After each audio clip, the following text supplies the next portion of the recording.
All right, we are live, and I'm going to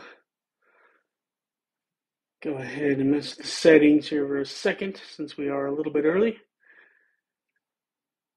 And let's see, change that once I get into the multi deal.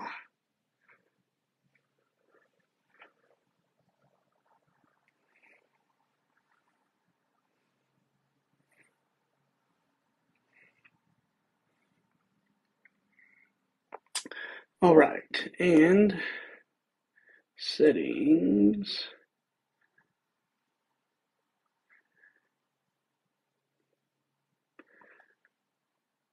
All right, looks like we have her as. Okay, there we go.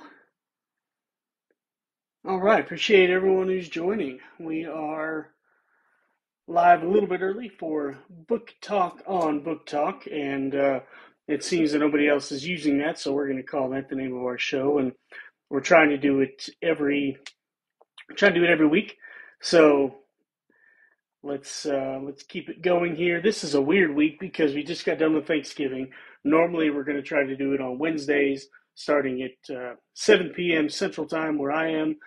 This was on Thursday and a little early, so we can accommodate our guests, but our guests are going to be fabulous. They are Paige Reisenfeld, if I'm pronouncing that right. She's an incredible audiobook narrator, and then Hauser is a wonderful author. And so we're going to be talking about books. We're going to be talking about creativity. We're going to be talking about the author and narrator relationship because it can be, it can be good. It can be a little different. And it looks like we have, hey, there's J. Michael Knight with us. He's going to be a guest later on this month. Cannot wait to have him go live with us. In the meantime, I'm glad he's here and he can help with the comments. And while we wait for our guests to join me and come, invite themselves to come live with me, or if you are already here, Paige and Jay Hauser, if you want to let me know, and if you're having trouble, I can always use this and invite you. And then the executive producer of the show, Tanya Celtic Blue, she is going to be moderating for us. I believe she might come in a little late because, like I said, we're going a little earlier today than we've been doing in the past. But I'm glad that so many people are joining. And thank you for the heart. All right, the more likes you get, the more times you tap that screen, the more I guess I rise in the live rankings, whatever that means. But we've done pretty well in the past. So if you feel like tapping on the screen and giving the live some likes, that's awesome. All right, there's some more. Appreciate it. And then there's other, one other thing, if it hasn't already, it is TikTok is about to encourage me to have you all share this live with your friends, with some people who you think might want to listen to the conversation we're going to have. So feel free to do that. That gets more people here. And I think last time we had about 2,000 people who ended up coming and listening and commenting and joining in with us. Now, the past two times we've done this, we've had a gentleman with a very large following, a really large account, an audiobook narrator named Michael, and he is let people know to come. So, I mean, that's one reason why we had so many. But I'm confident that we are going to talk about some awesome stuff, and we are going to have a great time. And a lot of you are going to get involved and enjoy. So, like I said, most people were probably waiting until 7 o'clock to get here, but everyone who's joining, Jessica, Virgil, all you guys, appreciate you being here. And like I said, we're here to talk about books. We're going to talk about creativity. A lot of times we get a little philosophical with it because authors and audiobook narrators, like anyone else, are we're artists. We have a craft and we enjoy working on it. We enjoy improving and being our best. Um, Hey, there's Samantha. All right, and Jessica. Appreciate y'all getting here. We're going to have our guests come here shortly. Thank you for the like, and hopefully they are going to be here pretty shortly. I know we said 6 o'clock, so we still got a few minutes. Um, and then, of course, Tanya, our moderator, might be a little bit late too, but everyone's getting there. Hey, Samantha. Very nice to see you. Oh, and Jessica wave too. All right. There's always a little delay with when the comments get to me and whenever I spot them going down there. But what I really like is that I like that TikTok has this multi live thing. Charity, hi, how are you doing? I am doing well. I can talk about this for a minute while we wait for the people for the guests to come on with me. I'm going to have to cut this short at right about 7:15. I'm going to be going to a movie premiere and not just releasing in theaters. It's like one of those special ones. It's going to be at like what's usually a symphony hall. I assume they're going to put a big projection screen up there. But it is actually the last film that Anne Heche worked on before she passed. It's called What Remains, and it was co-produced by Sharpened Iron Studios, which is actually here in Amarillo, Texas, believe it or not.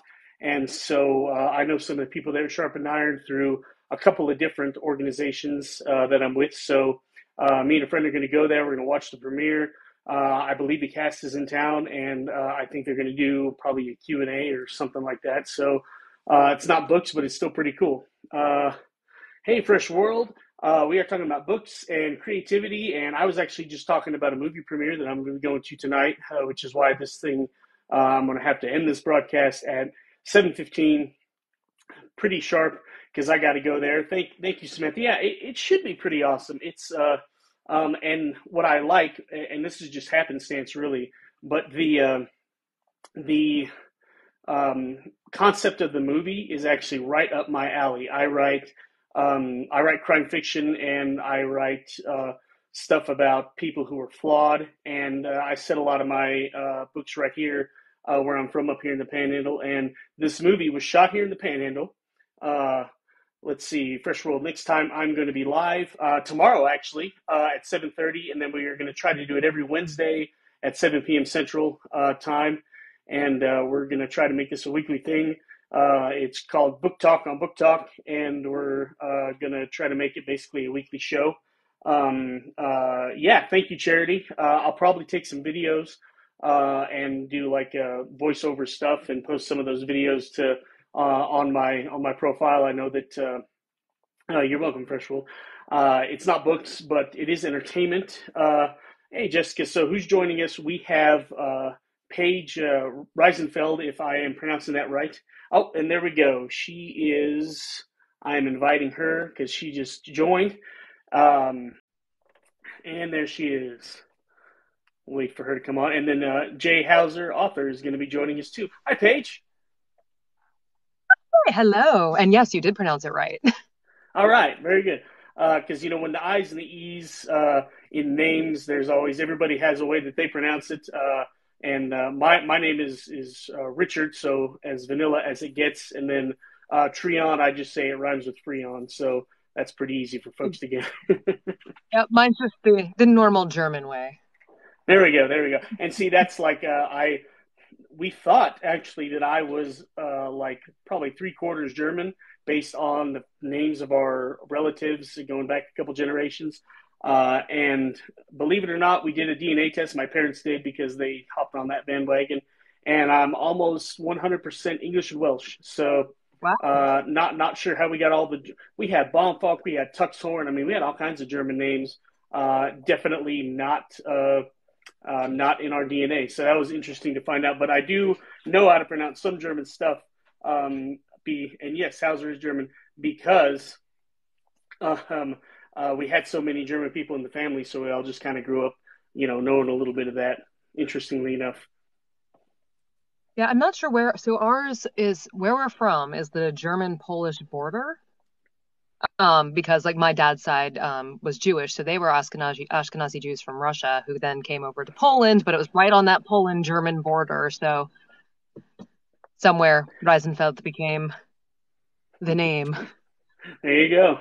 And it's funny. I wonder how many people have had that experience now that the DNA tests are out because surnames and stuff like that. Oh, and Tanya's with us. Um, Tanya!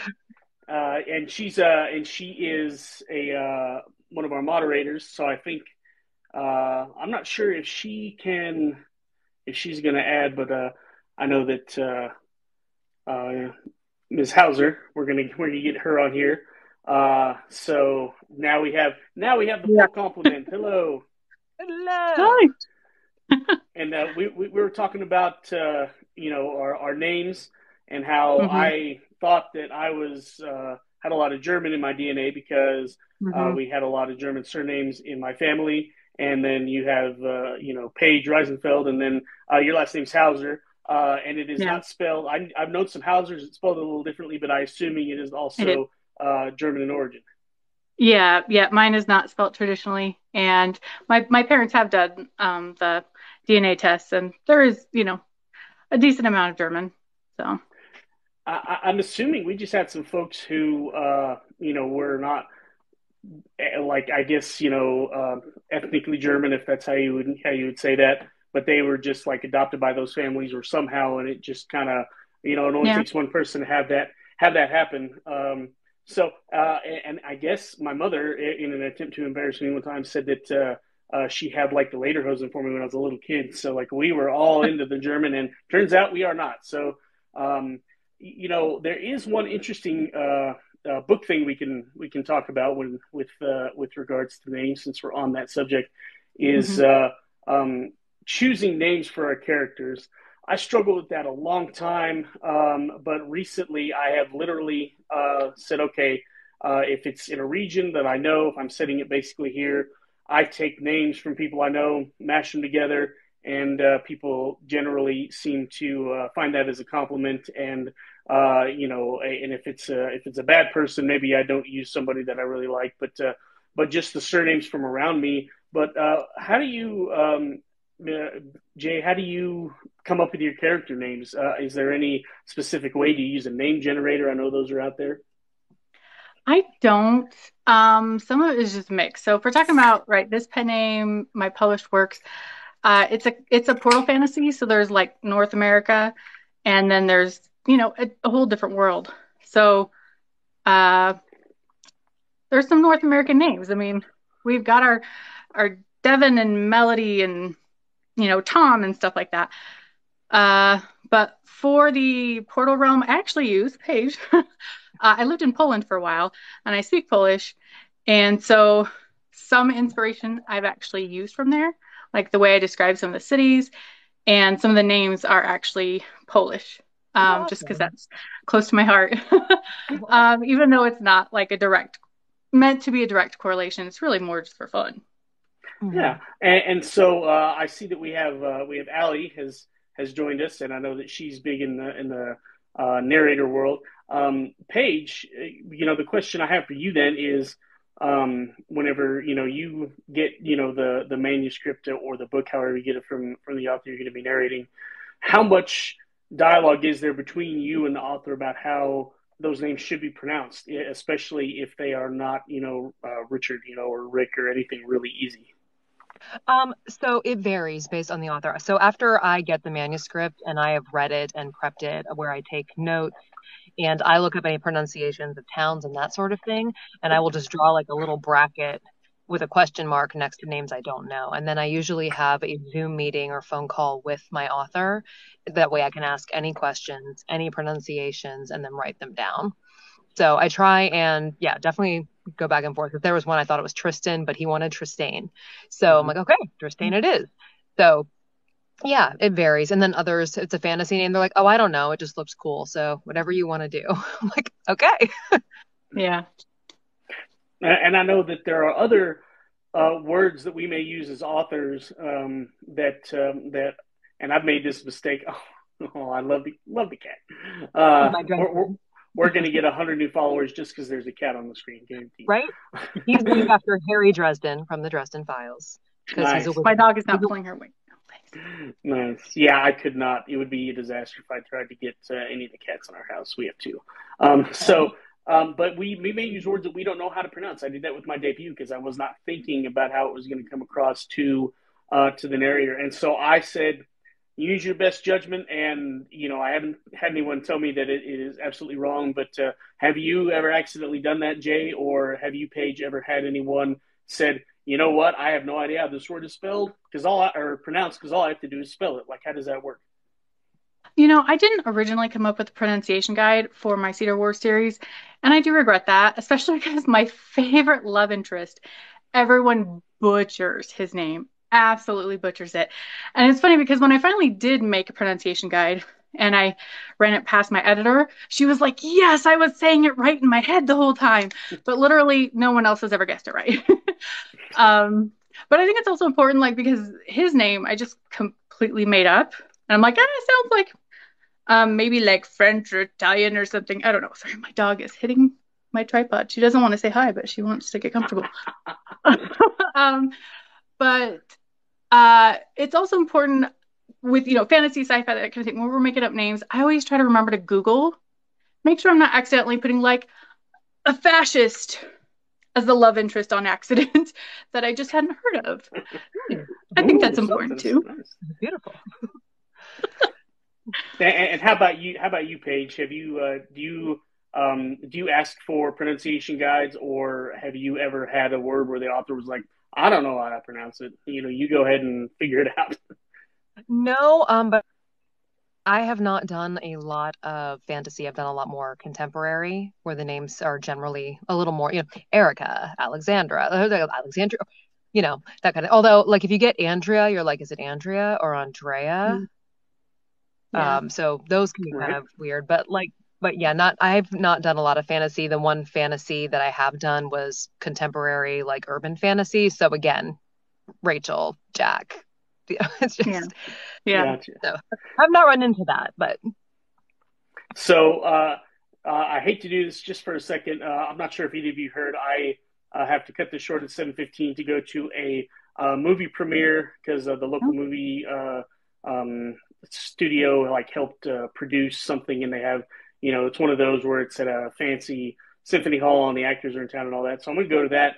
The person I'm going with asked me a question on a text about how to dress, so I'm going to have to text her back real quick. So you two will have plenty to talk about. So if you could just do that for a moment, and then I will let you know when I'm done texting.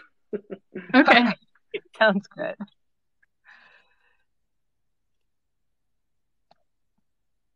So Poland, I actually haven't been. Yeah. I lived in Katowice, Wrocław, and Łódź, which Wrocław, you said your family hails from the Polish-German, so the Wrocław's pretty close. Though in Katowice, they speak Śląski, which is like a German-Polish dialect. You can't hear us? They can't hear us. I can hear you. Oh, maybe. Oh, if he mutes, are we muted? Maybe. That's weird. Mm-hmm. That's it. Yeah. Yeah. Hi. Lip read. Oh, Lip Angela. read. Oh, see? DJ Coomer can hear us. Yeah, Okay. DJ can hear you. Angela can hear us. Okay. I will talk really Sorry, slowly. PJ. Charades. What are you on? Sign language was my second language. I was pretty fluent in high school, but not now. Not now. I want to learn that. It doesn't help me for narrating, but it would still be cool to learn. Although DJ's book, which I just finished narrating, the main character is partially deaf, like fully deaf in one ear and partially deaf in another. So they do talk about signing within the book. That is cool. I've seen people question, like, formatting wise for authors, how you would note that. Can you hear us? Apparently there were some trouble. Yeah. I could hear you the whole time. So I'm not sure. Like, hopefully the audio's back. Oh, so if maybe it depends on who they followed in. Like if they came in from your link but not our. Yeah, I don't I'll know. bet it's because I wasn't in the app. So now I know Mm. that. So now I need to make sure that if I have anything going on after this, I tell people, hey, I'm not going to be able to text you until this is over. So, all right. So I apologize. I hope we didn't lose all of you guys, everyone that was there. Hey, and looks like Michael Copperhead is here, and I know a lot of us know him. So we, I guess. Yeah, go ahead and fill them in on what they missed. Y'all were talking about Oh, Poland, and we were talking I'm about gonna. Poland and sign language just a little bit. Mm, Yeah, we Fun mentioned facts. she said that sign language was her second language, and I just finished narrating a book by DJ Krimmer, who's here in the comments, and her main character in this book is partially deaf, and there was use of signing in the book. So, which is you know, cool. I cannot imagine how hard that must have been for her to try to. Because, like, I can sit here while I'm writing, and if I want to do, like, this thing, and I'm like, how do I like this? I'm like, how do I describe that? So, in one of my books, I ended up describing it as the universal sign for a home run, even though what it really meant was let's wrap it up, guys, and maybe Mm. So hopefully people understood what I was trying to say there, but that's a tough one. I would have to learn a lot more about sign language to even attempt to describe how that's gonna go looking in there.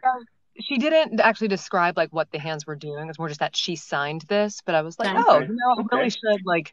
I would love to learn how to do that. And then it's interesting as a narrator, like how do you Mhm. determine how to actually narrate that section? Do you Yeah. just No narrate joke. it like you're speaking? Do you narrate it like someone's reading the signs, like the language? So Well, I I think mean, we kind of go ahead. oh no, go ahead. Sorry. I was gonna say I think we kind of try to do a combination where it was a little more on the natural side, but a little bit Hmm. slower than how we would normally Hmm. speak as if you were watching somebody signing and kind of doing the translation. Yeah. I don't know. I can't remember if I've read books with sign language. I feel like it's been a while. But I also think about the fact that American Sign Language, like sentence structure, is not the same as we speak. I'm sure Right. they just translated it into English because I think that would be confusing for people who don't understand sentence structure of sign language. But I think that's kind of an interesting, again, just like the narration, trying to figure out where to meet in the middle for good representation and your audience. Mhm. I want to ask Tanya a question real quick. Can you are you able to add people to the live? I cannot remember if that's part of what you can do as a moderator. And then also, I know that Michael is here and has asked to come on, and I know that you two are the guests. So, do you? All right, so she can't. Would you like for him to join? Because I think we can do up to five. Or do you have some stuff you want to talk about before we let people come on? I'm not sure how you all feel about that. Oh, I'm fine with whatever. I don't have anything Cool. specific. Yeah. Well, I like hearing his voice, and I know there's a chance you all might too. So we'll go ahead and get him on there. Oh, it goes into a straight grid. Very cool. How Well, goes it, hello, y'all. How sir? you doing? How you Hey, doing? Mike, how are Hello. you? Hello, ma'am. I miss. So, Also, if you were following along the conversation, we were talking about sign language in books, and I heard. Yep. what are your thoughts? How would you go about if you had a book that had that in there, actually using it as dialogue, even though it's not being spoken? So many interesting things going on with this question. So with writing sign language, I mean, for me, the little of sign language that I know and understand, it it really is hard to like write out and explain sign, you know, in a book. And it's one of those things where I think a lot of it mainly comes down to the same way that you would describe, any kind of movement or what the character is perceiving. So it kind of goes into a few things. If you're talking from the third person perspective, I think it makes sense to kind of say, hey, character, um, died, so on and so forth, or did this and this, and so on and so forth. But if you're talking from first person, then yeah, it's essentially the kind of way of like, all right, well, if this person doesn't know sign language, how would they best describe it? And that's why I like your analogy where you were like, the home run analogy or the wrap it up analogy, because from them, that's all they're going to understand. And I forget who said it, but yes, sign language is very animated, and the sentence structure is so different because a lot of the, the who is the, of the, for the, all the little like in between prepositions aren't there.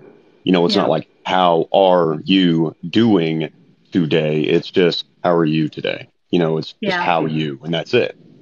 So, yeah, that would definitely be a challenge on that one as far as how to actually write that. And that would be a challenge on that one. That would be really interesting. And what I love, this is a great example of a conversation that book people and authors and narrators and those of us who do this, that we could go on, for the entire hour on this talking about it. And it's so in the weeds. But if we were to have this conversation with a friend, one of my friends who just kind of works out there in the world, I might be like, don't know, don't care. You know what I mean? Like, I just love that, this is what, getting together with other authors and other narrators and readers is all about. So love the conversation. Let's see. Tanya wants to get my attention. Let's see what she has to tell me. But anyway, I'm glad that you were able to come on, Michael. We know we love having you, and I definitely, there are definitely a lot of people coming in that are fans of yours. And so hopefully they will also be fans of all of ours by the end of the show. And I should tell people, if you're not following all four of us, you should definitely do that, because we're getting a really great community here. Let's see. Someone from Buffalo, New York is signing off. Well, happy holidays to you too, Polish man's wife. Okay, so Tanya wants to go back to Poland, and she's very curious about how many years that you were there, Jen. I was actually only there for a year and a half, but I'm one of those people that when I go somewhere, I dig deep. I don't go to like touristy places. I mean, yes, I went to like Auschwitz and Birkenau and stuff. But I like to dig deep, and I just devoured the language. So by the end of my time there, I had natives saying like, "Oh, I thought you were Polish." I came back home and learned that no, I cannot translate worth anything. But I used to be conversationally fluent. This was over a decade ago. So. Let's see. L. Harris wants to know what brought you to Poland. It was actually for a church thing. Nice. Like mission trip. We got someone from London. That's pretty cool. Very briefly, I went to Prague once. Is the only Europe traveling I've done, and what I liked about it, I guess it was such a touristy city that basically everything had English subtitles. It was really nice, and I had a friend there. She was teaching English as a second language, and I stayed in her flat for like a week, and she just kind of took me all around to both castles, and like we got to see like the crown jewels, and it was all great. But one of my favorite moments, you were talking about people thought you were Polish when you were there. Whenever I went, for somehow the way that I drank my beer, and of course it's all Pilsner over there because that's the national beer over there in the Czech Republic. They really liked the way I poured out a thick head on the beer, and they're like, "Yeah, you could be from here. You're not like most Americans where they pour it where there's absolutely no head." And I'm like, "Well, that's just how I enjoy it." Tanya wants my attention, and I know that Tanya had asked Paige. You have a special program for narrators, for women narrators. Is that right? And can you talk a little bit about that? Are you talking about like a feminist? I see like feminist narrator takeovers. Is that? Oh, is it the takeovers that you were talking about? I don't really understand it, but I've seen people post videos. Maybe that's it. Yes. Okay. Cool. Yeah. So that was something where so at the end of June, when the Roe v. Wade stuff came down, Allie Dane, who's in the comments, and Ruthie Bowles, who's not in here but is another narrator, and I were talking like in a Discord because all three of us we're all about kind of like the same point in our careers. We all kind of started around the same time, and we just developed a friendship. And we were like, male narrators get a lot of love here on BookTok. They get a whole lot of love and appreciation, and we don't get as much, and we work just as hard. Like it's and dare I say, and this is not to knock male narrators, but dare I say harder, just because physiologically, men's vocal folds just have more flexibility and range than women, or femmes, I should say. So we were like, so how can we like just generate appreciation for what we do, because it's our job as well. So we decided to try this like takeover that ended up coming at the same time there was that Verba thing, and it wasn't like planned, but we're like, let's get authors to just send femme narrators little like blurbs from their books, and we'll just kind of pick a day with like specific hashtags about the femme narrator appreciation, femme narrator takeover. And it was really popular, and it kind of there were a bunch of narrators and authors that day who were like, we haven't heard about this, because, you know, algorithm, right? And we're like, okay, that was really cool. So then we were like, let's do it again. So we did it again in September, and the turnout was amazing. There were so many more like narrators involved, so many more authors involved, just different genres. Like we've got some sci-fi and some mysteries and things like that, not just the romance.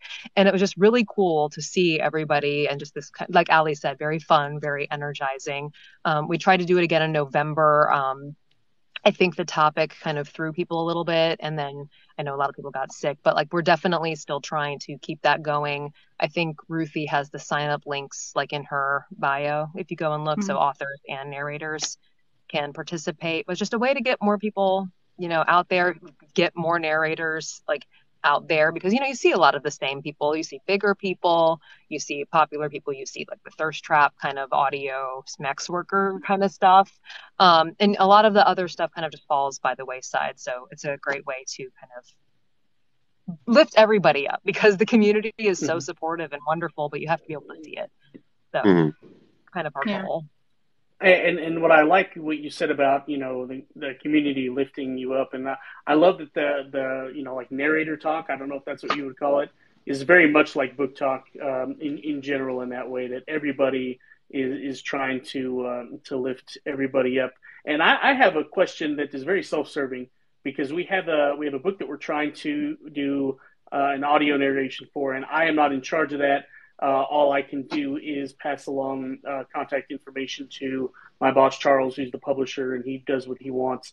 But we have a book where it's a frame story where there's a guy, I believe he's in his like early 40s, and his marriage is falling apart, and a lot of it has to do with trauma that he suffered back whenever he was 15 years old, 14 going on 15.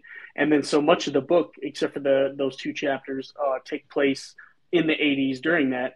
So the question we were asking ourselves was, do you get, you know, you obviously have to, I guess, have an adult male voice actor do that, but like, how do they narrate the middle part? Is the narrator trying to be in a less mature voice, or does the narrator stay the same and just the dialogue? Is it in a higher voice because he's 15?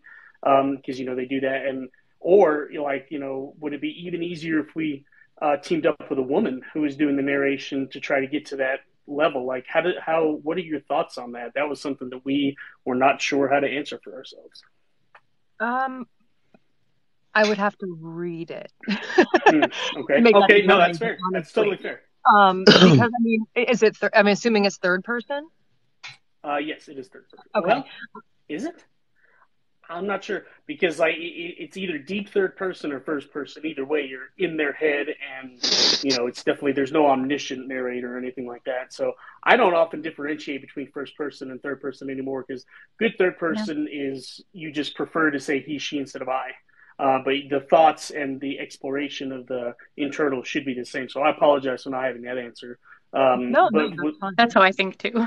Yeah, I mean, they might as well be. It just can be just how emotional does the narration get? Because if you're, I mean, and that's again a matter of taste as well. I would say, well, Ali asked the question, like, is it an adult recalling what happened in the past, or is it like a flashback where it is happening at the same time? It is definitely, like, from the reader's perspective, it is, the past is happening now.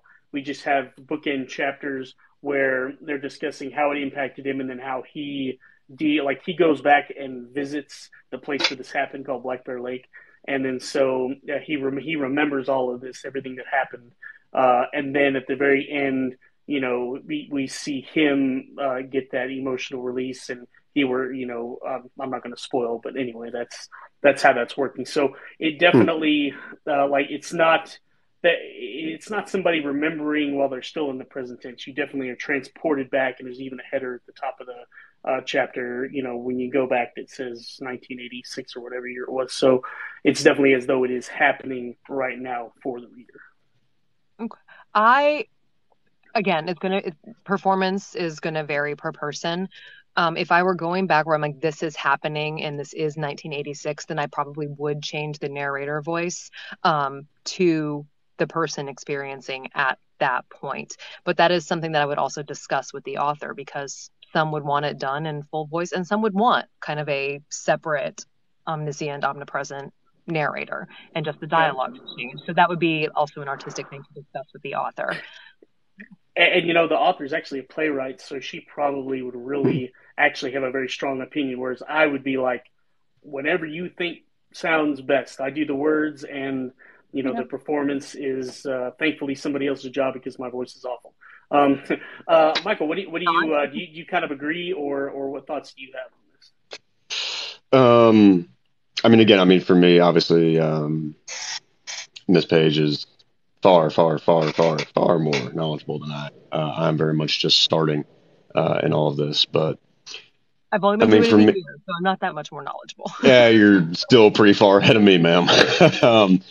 But it's hearing that the author is a playwright.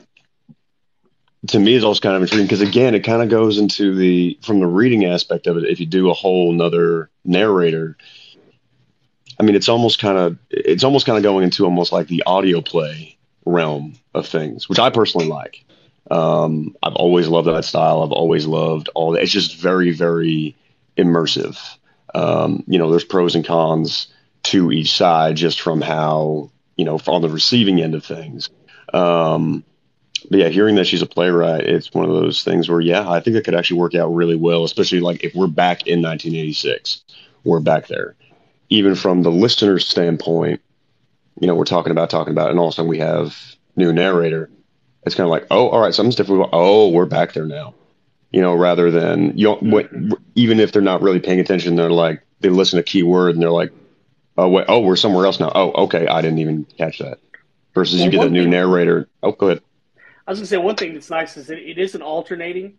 So once you're back in the past, you're back in the past until you're obviously back in the present at the end. Right. So that would make that a bit easier to where you wouldn't have to have such a difference, every other chapter.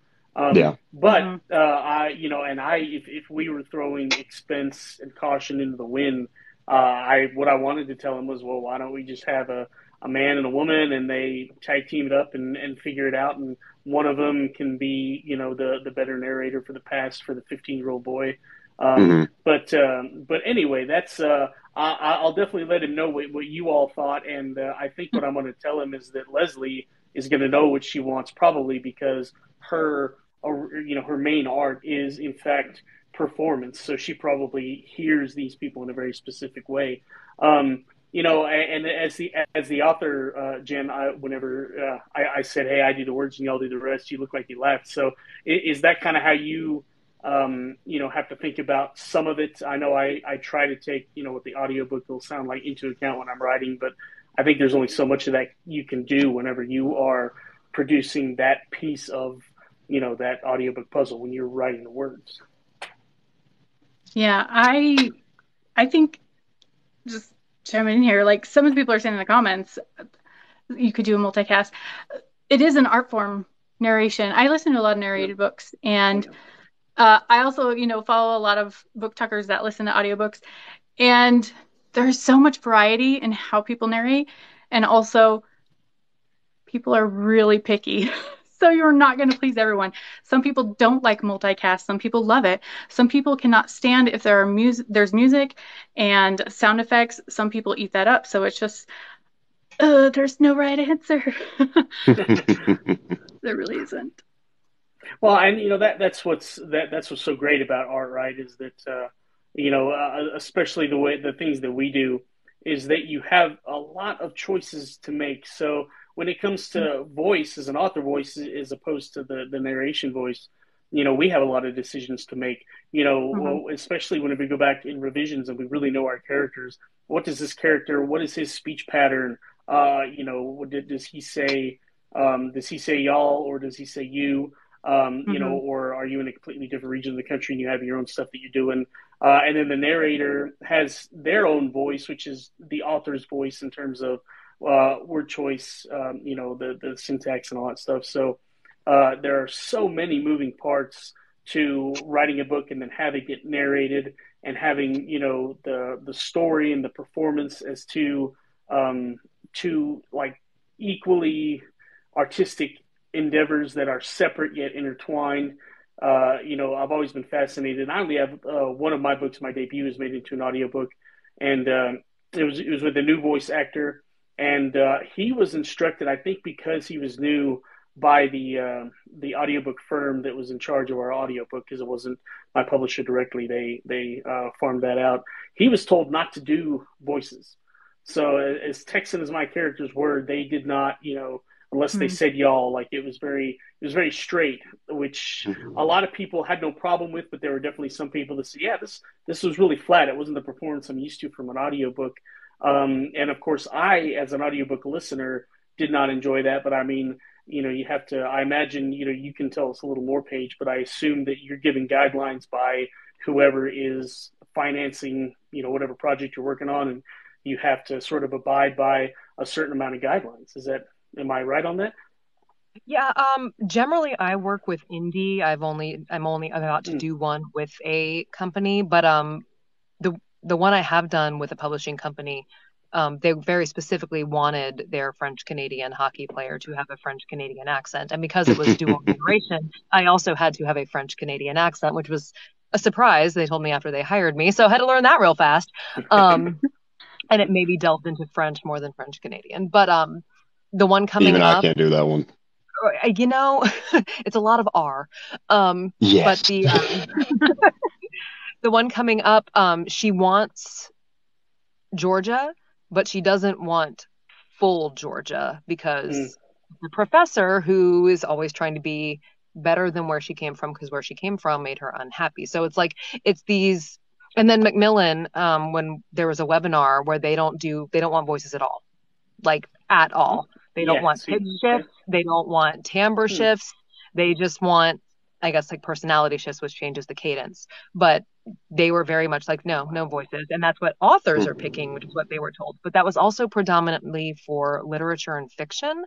And I think, this is just going off my very small experience, but I think that people, at least in the romance world, want that fully more immersive experience. Because if you have someone saying y'all, you want them to sound like they're saying y'all the whole time. Like it's just part of that. You want the slightly spread vowels. You want those, shifts before a vocalized consonant or before a non-vocalized consonant. You know what I mean?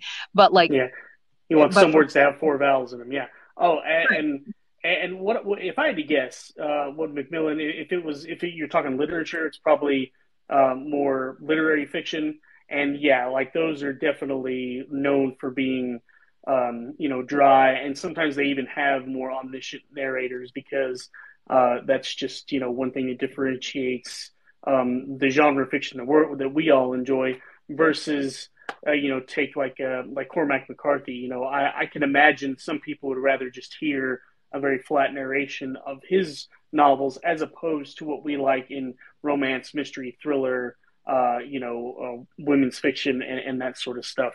As Tanya's pointing out, both Paige and Michael are very good with accents, and that's why Tanya and I like having authors and narrators talking, because this is in addition to being a visual thing, TikTok, it is also very audio oriented, and so it is always so fun to hear voice actors speak on this type of a medium, whereas like take Twitter, like it's a writer, or it was before Elon burned it to the ground. It was a writer's haven because all you were worrying about was the words, right? Like there weren't even very many photos on there.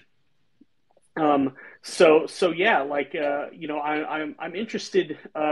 Jen, why don't you introduce everyone a little bit, because we have a lot of people on here now. A little bit to what it is that you write and what you're working on now. I was saying that I have my amazing Paige Edge Art. Yes, I yes, don't that is have right. it here right now. I knew there was something I was supposed to ask you, and there's Tanya in for the win. Yes, you're, yeah, that art on the side of your pages. Yes, that is, I don't have it. I'd have to shift everything and go Yeah. into another room. But it's in my pinned videos. Yeah, so I have 9 published books. That's a combination of like a coloring book that accompanies my main fantasy series that I work with an artist to commission all the things, because I was like, it's not, I don't have dragons. I have like plant people. And so there's not, clip art you can just buy of plant people. Yeah. So there's that. There's a coloring book. But there's 5 full-size novels. I've got a little novelette that's like a fairy tale thing. But I think my most popular here on BookTok was when I announced my secret project. Like, tons of people are excited about it. My paper and ink trophies. So it holds 500 guided journaling pages for all of the books that you read. There's also some extra activities. It's 550 pages total. But I learned how to do 4-edge printing. A lot of trial and error. I'm kind of gatekeeping how that's done. I'm going to be offering formatting services because I taught myself to format my own books professionally, and including that possibly.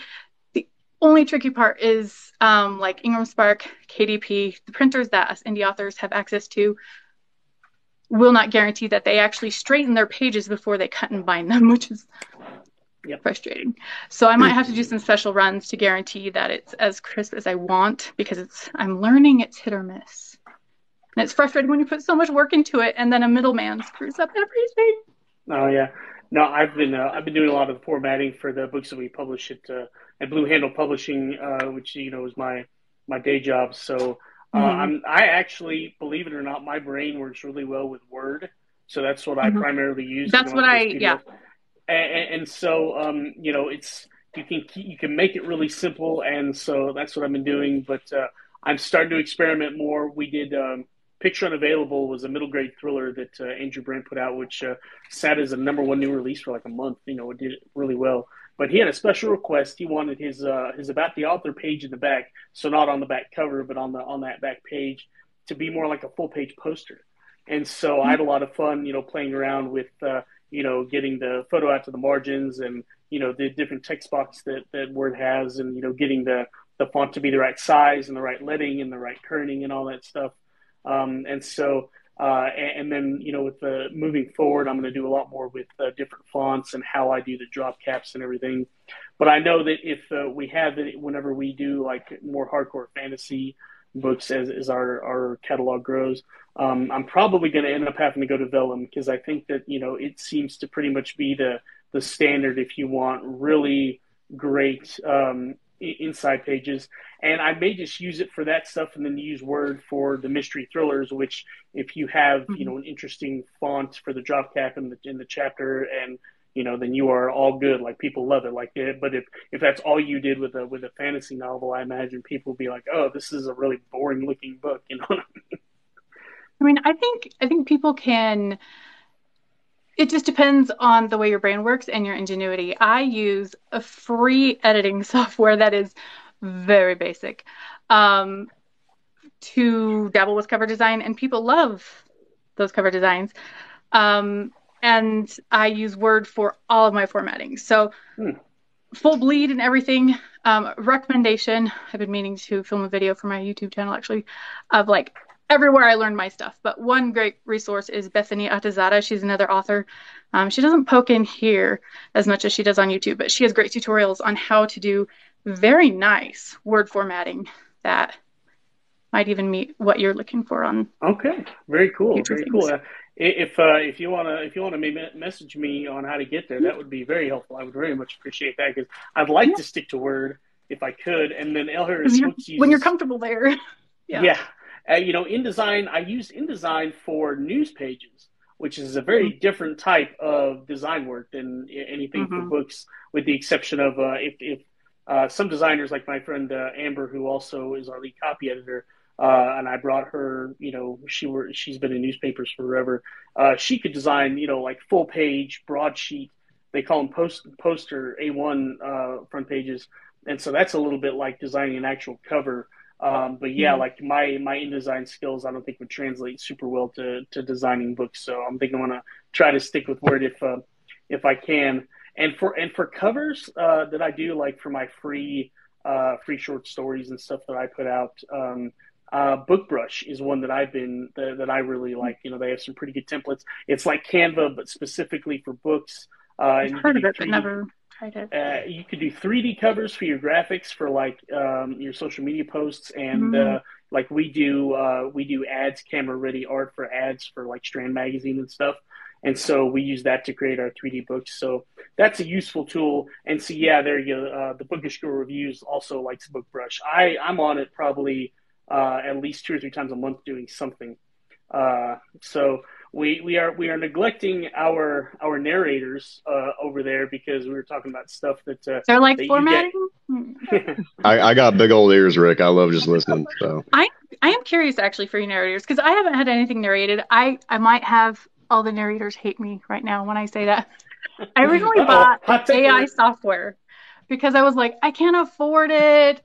All the contracts and ACX and ugh. So I was like, for now, maybe I'll just do an AI one, slap it on YouTube so it's accessible. I tried narrating. It was atrocious. And so we're not doing that. But I am curious when it comes to you, like, how is it formatted? Is it like double spaced, like someone might send to a trad publishing agent, or is it formatted like an ebook, a paperback? Does it matter? Does it vary? Mine have all been just like the ebook form. Mm-hmm. The double spacing and like, oh gosh, please don't put it in Courier New. That would just my brain would explode. I would reformat it to get it into like just a book form because it is like reading a book. It's just on a tablet, so I want to read it out loud. But yeah, no special formatting that I've run across. It could be different at the bigger companies, but I don't know. Okay. And Tanya had an interesting thought for you, Paige, that you are really big on assisting authors who don't know how to get their books narrated. Do you provide a course, or do you just talk about it a lot on your feed? Like, where can people get that information from you for authors who want to know how to get great narrators like you to work with them? Yeah, I don't offer a course because I mean that information is available for free on the internet. I'm not going to charge for that. I think it's very disingenuous, especially because I was provided with so much free information as well. So I do have like a how-to. I wish I could make playlists on this app, but it is in my YouTube of a how-to, and it's talking about how to budget, how to find a narrator on various platforms like Findaway and ACX. And then it also talks about distribution aggregators like ACX and Findaway Voices. And I talk about Audiobooks Unleashed as well, although I've been hearing they're having some troubles with payments, so maybe hold off on those. And also, I mean, if people reach out to me in DMs, and I'm always happy to help, always happy to hop on a Zoom call and talk people through it because it's a lot. And if you don't know what you don't know, how can you possibly search for it? But I mean, I have a pinned video in my profile. Let's think it's the first pinned video that has 200 narrators tagged in the comments. So I mean, if you have questions, if you want to find somebody, just go through and click through, listen to people's voices, and then reach out to them because every single narrator on here, I would say 90%, we'll go with every single, has information because we want to give the information because that's how we get jobs. If you don't have the information to hire us, then we're not going to be narrating anything. So there's no reason for us to gatekeep that. So yeah, I'll have to check out your YouTube channel.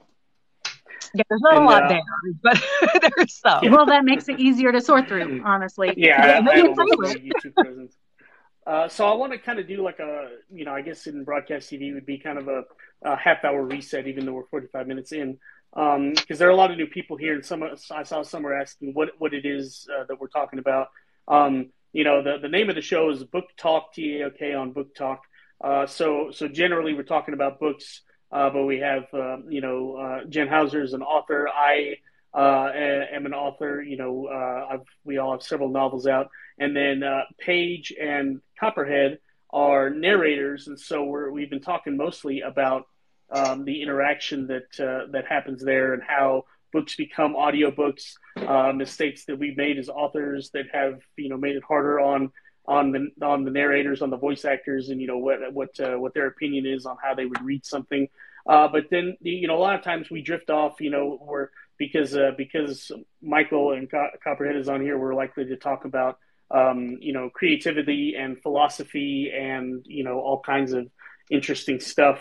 And I know we talked before about how what we do is an art, and I would say that the amount of attention that goes into what you do as a voice actor, because all you're getting is a whole bunch of words, and so you have to kind of figure out how to play this thing. And with the exception of the author that you're working with in the indie world, and maybe a third party company that hired you, you don't have a director. You don't have someone there adjusting how you do a scene and how you play a scene. So it's all on you guys. And so I'm always in awe whenever I hear a great audiobook and I have to think about all the tiny choices that went into every minute of that 7 to 14 hours that I just listened to.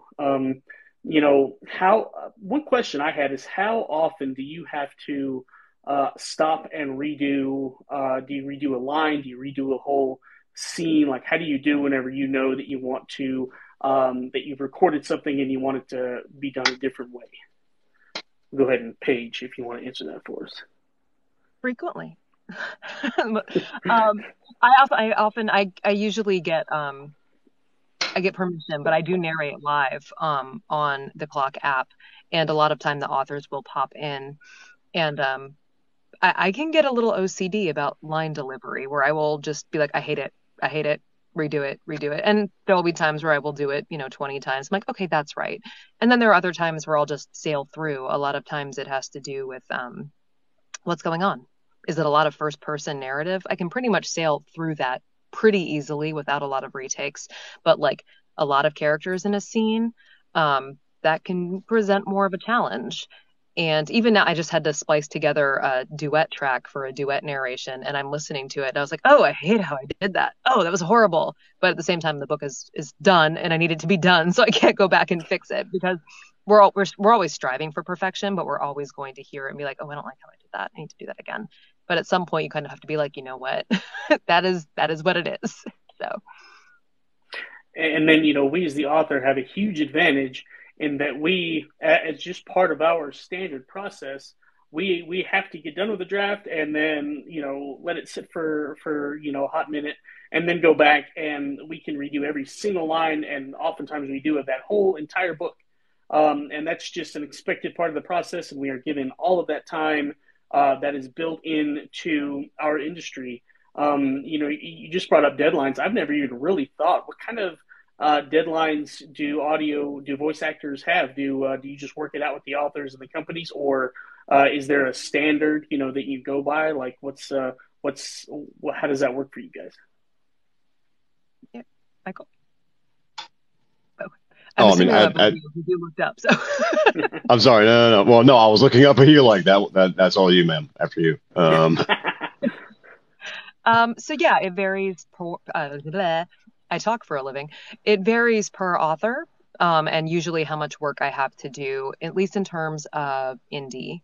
I do have something coming up with a publishing company that I'm excited about, but when I reached out, I was like, hey, I'm not really available until February or March. They were like, cool, it's due January 9th. And I was like, okay, it's due January 9th. Then so be it. And so that's just what it is. But and also I take into account like word count. Like, is the book 30,000 words? Cool. I can probably knock out the recording in a week or less.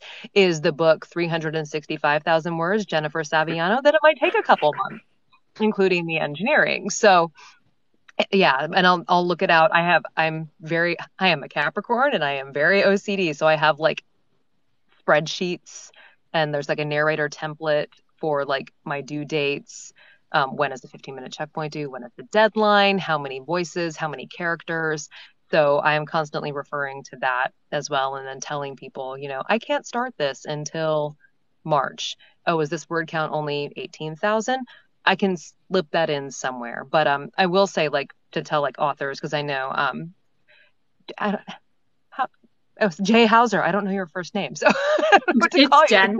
Sorry, Jen, and I okay. have my handles screwed up from Right. I remember. Jen. Well, I was going to ask you about that, and we're going to get into that because the last time we did this, Michael and I had a troll. But anyway, you go ahead and ask your question, Paige. Sorry for interrupting. Oh, no, I was just going to say one thing, like, because you hadn't put your books in audio. I will say, give your narrator at least 2 months.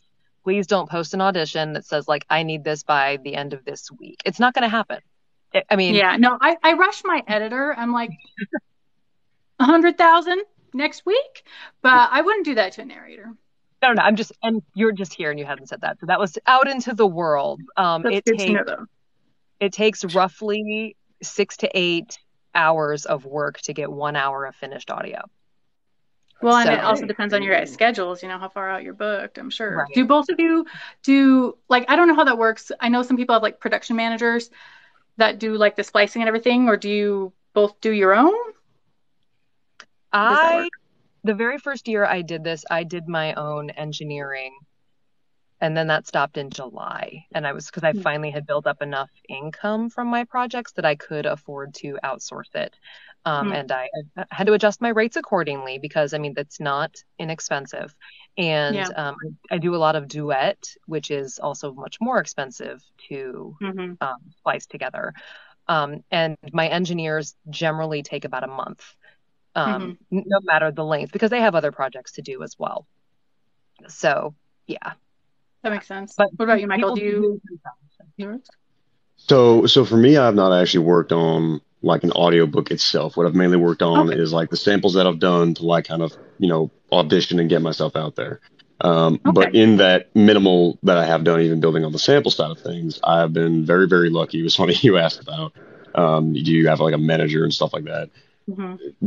Tanya is my manager at this point, in more ways than one. She's manager, she's boss lady, she's TikTok manager, she's big sister, she's all these different kind of roles that she fills because she likes me for some reason. I'll never understand why. But so even on, I got you, and I got you. Say again. Oh yeah, no, yeah. That's very much her. I got you. I think needs to be like Tanya's whole thing. That is that phrase. Yeah, that is. How do you sum up Tanya? I got you. Pretty much it.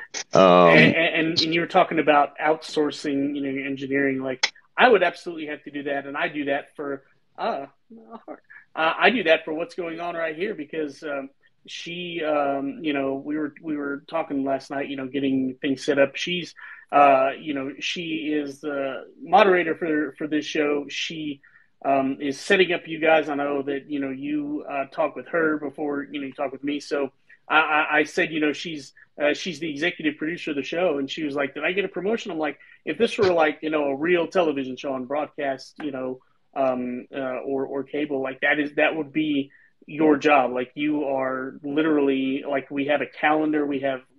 I set up a Gmail with a calendar for us to use so we can keep track of who's going to be on each week." And so yeah, like she's your talent manager. She's my executive producer. And if you all out there listening are not following Celtic Blue to you, do it and become friends with her because only good things happen whenever you deal with Tanya. Only good things. And so I've got about 15 minutes before I gotta jet off of here. So I wanted to ask if you're willing to share the story, Jen, behind your handle, Tired of Online Bullies. It sounds like there's a little bit of a story there. So maybe we'll see. My battery has been slowly dying, even though I'm hooked up, and I think my phone is overheating. So I might just go away. But until then, so the whole piracy issue, stay out of drama. But there was a BookTalker who I follow who made a video supporting authors, and troll got control of that and it went viral. It's almost at 1 million views. And that person was getting a lot of death threats. And I made a video being like, I don't care what's going on. It's now worth someone else's like mental well-being and that. Well, then that troll took my video, completely out of context and did a new video about me. So I was like, as a mentally healthy, spicy person, I don't want a lot of death threats. So I went kind of silent for a while. It blew over. It's funny, that person actually works at a law firm, and I'm like, you promote piracy and death threats. That is, but yeah. So I will be able to reclaim my proper username, J Hauser Writes, on the 7th or 8th, I think. Mm-hmm. And I'm very it's sorry to hear that happen. frustrating. Common decency, Yeah, but whatever. It is what it is. Oh, that's a lot worse than I was going to say. Like whenever Michael and I were on the other day, we had somebody who did not think that he should be making money off of his amazing voice, and that he Yeah, needs that to was an reserve interesting it. one. Needs to reserve it for his wife, and so it was like That I don't what kind have. of yeah. What kind of weird things set people off? Like, and it's never what they're actually complaining about, right? Like that's always the thing is like and as an author, I don't know if you would do this to Jen or Michael, but I always see stuff like that, and I'm like, what is happening in that dude's life that is making him go off on a voice actor in a TikTok live, on a Wednesday night? Like, what, with the Fab Mrs. Wren? I'm glad you made it. We got about 15 minutes left. But yeah, and so like I start thinking of what kind of life this person must lead and how bad things are for him. And looks like her phone died. Yeah, we lost her. Well, we were so glad to have you, Jen. And if you get your phone back in the next 15 minutes, you can come on and sign off with us. And of course, I figured out I now have a cord on mine that stays plugged in the whole time. So if it runs out of battery, then technology is completely failing me. But yeah, like. So I'm sitting there like coming up with scenarios of who this guy is that made him lash out at us over something. Like we literally did not do anything. Michael was talking, and like Tanya would know more about the details because she had to like get my attention and say, hey, make me let's go ahead and make me a moderator so I can get this guy out of here. But yeah, like have you had that happen, Paige? Has anybody got on one of your lives or commented on one of your videos trolling you for any reason related to what you do? There's one person at one point when I was narrating said it sounded like AI, and I just said, well, I get paid a lot more than AI, but that's as far as it went. So I have not run into that. Luckily for me, I don't know why. Yeah, because Angela was on at that time. It was such a weird thing for him to fixate on. Yeah. Such a weird out of nowhere. Like that. Oh, okay. All right, sir. So it wasn't just like, hey, you kind of sound like an AI person. Haha, they just kept saying well, it. Wow, what's the worst thing you can say to a narrator? That they sound like an AI? Okay. Yeah, I suppose so. Right. Yeah. So it took a minute, and I mean, I maybe got a little pissy, but as you should have. You should have. But I try not to feed the trolls. If someone says something, and I'm just like, okay, thanks. Well, that's like what Michael and I were saying. He's like, we hadn't had anybody. Like, that was the first time I think either of us had really experienced someone saying anything negative about us. And we were in the middle. Whenever he was saying that, we were kind of in the middle. You have a face for narrating. You have a face for narrating. But I definitely joke. I use that joke on myself all the time, that I have a face for radio and a voice for print. Like, that's just kind of part of my introduction whenever I introduce myself to people. And the face for radio, I mean, hey, that's not very many people have a face for television. But the voice for print, oh my gosh, yes, I feel that one so deeply, especially whenever I'm talking to people who have voices that people love and who they get paid to speak. Like it's I definitely the talent that you guys have just always blows me away. And you're talking about what's the worst thing somebody can call a narrator? You sound like AI. Like for authors, it's like they can get like some like Amazon reviews, they can get pretty deep depending on what they're saying. But really, like, if somebody were to do that, the biggest thing would probably be calling me like a discount Stephen King or a discount James Patterson. In fact, I did a roast of a fellow author, at his book launch at his request, and that's one of the things he wanted me to say. So, what is it Hmm. like being a discount Stephen King, and how do you enjoy living in the shadow? Something like that. So like that. That's about the worst that somebody could probably come up here and say Hmm. about our writing. Well, Christine Roll, thank you for joining us. We appreciate it, and I you're actually had a signing question off there. for Paige because I was curious about this. Hmm. So when you were just talking about Rick, how like you hate the sound of your own voice. So for Paige, do you kind of get some of that? Because like it's hard because it still blows my mind sometimes when people are like, "Oh my God, I love your voice. Oh my God, I love your voice." I was like, that makes one of us because I hate my voice a lot sometimes. So does it kind of happen to you too, where you kind of hear yourself? You feel like you hear yourself so much more differently than everybody else does. And I know that, like, obviously by profession, that's the point because you want to get it right and you want to get it right the first time. So you are very meticulous and you are very self analytical and self criticizing. But even just in general, is it kind of one of those things where, yeah, I mean, just the Miss PJ, your voice is incredible. That makes one of us. Thank you. But like, so you kind of also have that where you almost have to kind of like tune out your own way that you hear your voice and just kind of be like, listen, I'm doing fine. You're good. Keep going. Yes. So having to listen to myself for a year because I was doing my own editing and that sort of thing, you it's something I was supposed to learn in voice school because I was a classical voice major and I hate Mm-hmm. my speaking voice. I still despise it Mm-hmm. to this day. And they're like, "Oh, listen to it. You'll listen to it and you'll suddenly you'll start to appreciate it and you'll hear it." And I'm like, "No, no, I No, I still I won't. still I still hate it." The speaking voice is different, and that's something I've always been complimented on is the speaking voice. So that was not something that I don't hate the sound of my voice, but I am often not happy Mm-hmm. with what is coming out, if that makes any Right. sense.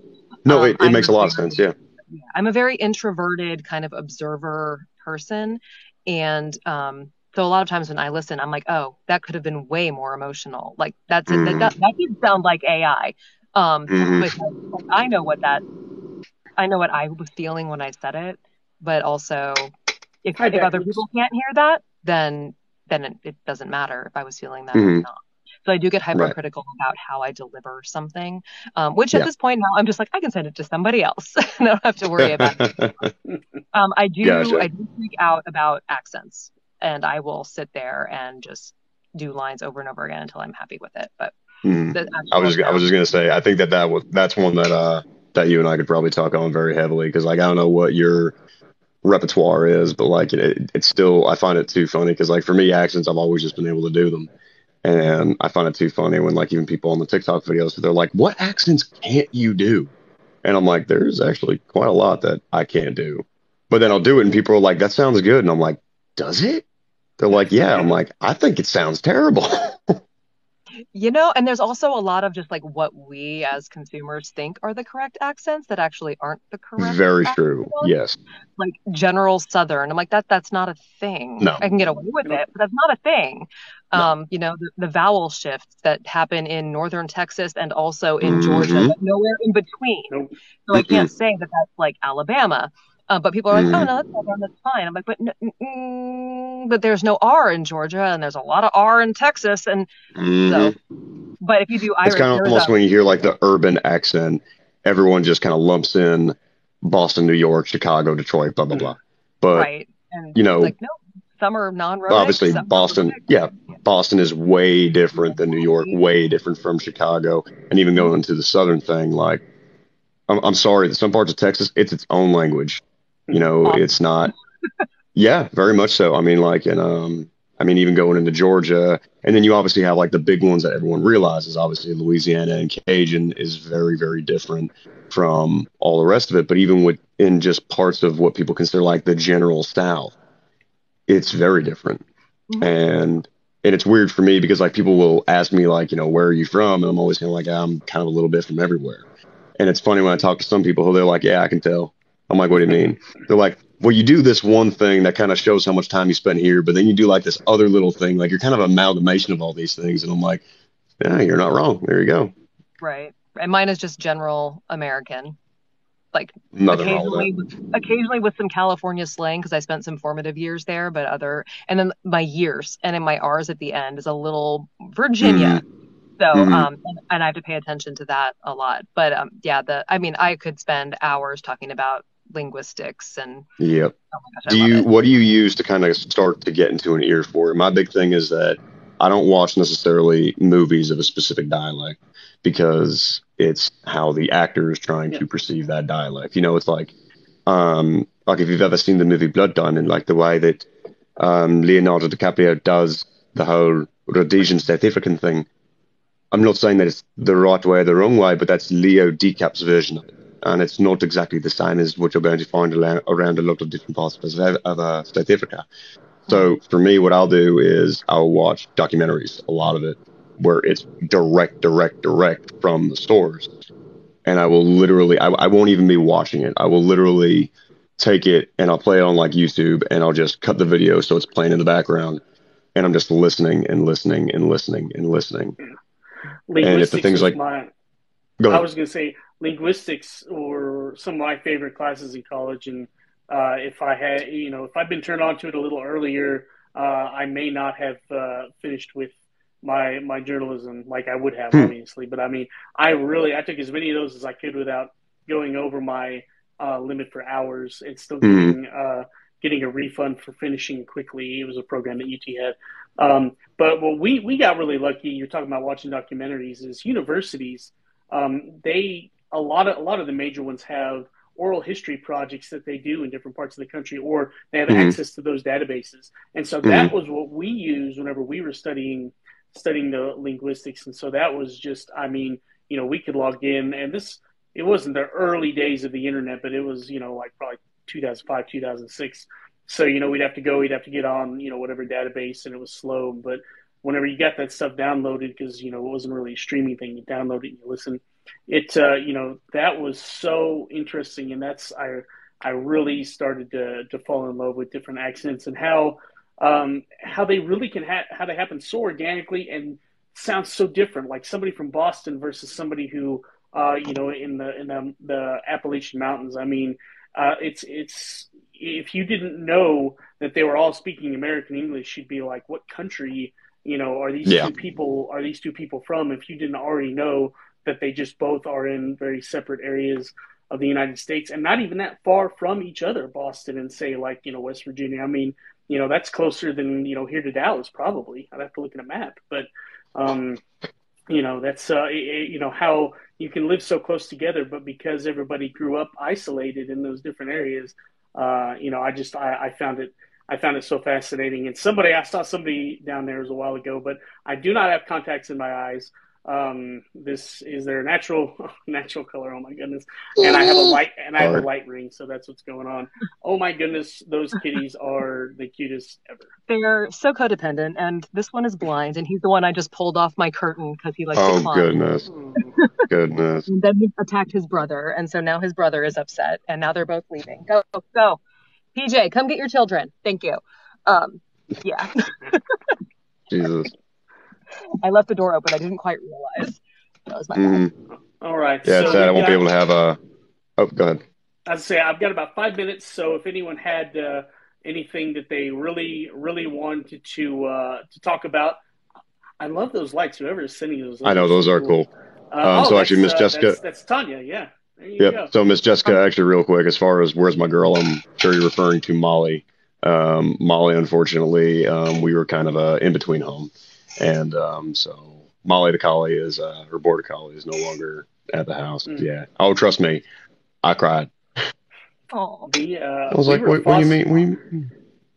growing up. We were a foster family for the Humane Society when we lived in Delta, Colorado, on the western slope down there, and. Mm-hmm. My phone is charged. Whoever said that, I rigged it up to where it's plugged in. Hmm. But yes, and so we had a lot of dogs and cats come around through, and there was one. She was a collie mix, and her name was Lady. And Mm-hmm. we tried to foster her out, and the owner came up to us about 3 days later and says, "So, your dog that you gave me is not eating, it is not moving, it has been on my porch almost this entire 3 days, and I'm not eating, and she'd just been sitting there like whining day and night. So we had to take her in, and we kept her until she was around 20 years old, and she was blind, and she loved life, and I'd grown so close to her, and we moved around a lot even after we were in Delta. So she was like my one consistent friend for a long time whenever I was growing up. And she passed while I was in college, and we got her while I was in like late elementary school. So that's how long we had Lady. Wow. And she passed over Christmas break. My parents didn't tell me because it was right before I was about to come back. So they told me whenever, like one of the first things when I came back. And I've never done this since, but when they said it, I actually let out a quick laugh. And then I covered my mouth. I was like, what was that? And I was told later that like sometimes when your brain just cannot process what you heard, you will have the opposite of reaction. Like your brain is so twisted around, you literally do the opposite of what you want to do. So I should have started crying instead I laughed because, my brain was just could not handle what they just told me. So, so yeah, people and their pets, man. And I don't know if artists are closer to their pets than normal people. Probably not. But yeah, I have yet to meet a writer, narrator. My sister is a traditional artist. She paints and draws, and the cats, that I was referring to earlier are hers.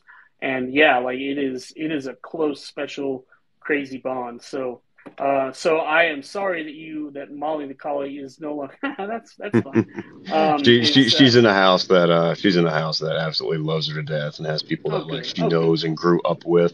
So we were kind of like an in between thing. So it's kind of like what you were saying with how Lady picked y'all and she didn't want to be anywhere else. Yep. Exactly. Molly is an absolute sweetheart, but she very much has her people picked and she's back with her people. I just didn't know that was going to be a thing.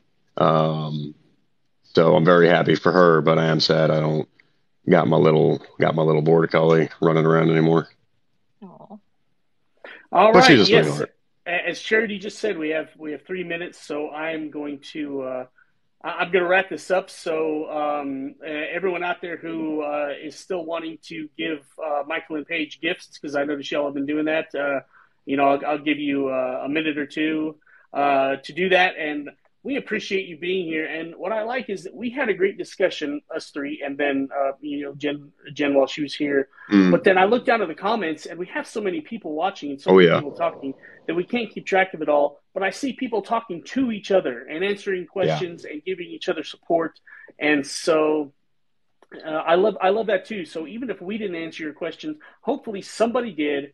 And, we're going to try to do this at least once a week. I'm actually going to be on tomorrow with I'll let Tanya's got something to tell me, but tomorrow we're going to have a couple of Australian folks with us, which is going to be great.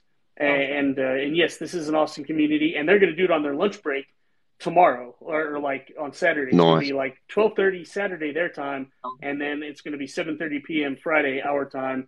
And I'm not good with math. I have this, let's see, I'm going to set up a Q&A box for the audience. Oh, that's a great idea for tomorrow and for going on. Yes, that's excellent. That way, but anyway, go ahead, Michael. No, I was going to say, you're going to have a bunch of Aussies on. You didn't invite me. You're afraid I'm going to embarrass you. We've talked about this. I know how to keep things like tempered down. I'm not great at it, but Oh, I love it. Okay, well, I really am about to turn into a pumpkin, so I'm going to say goodnight. Thank you, everybody. I'm going to promote the links on my next lives on my videos, and our guests will be sharing. So follow us, and you'll know when we're coming back live again. So thanks, and I'm going to hit the power button. Thank you so much, Paige, for coming on, and Michael, as always, love having you. And we will see y'all down in the comments soon. Thank you so much. Bye, y'all. Thanks so much. Good night, everybody.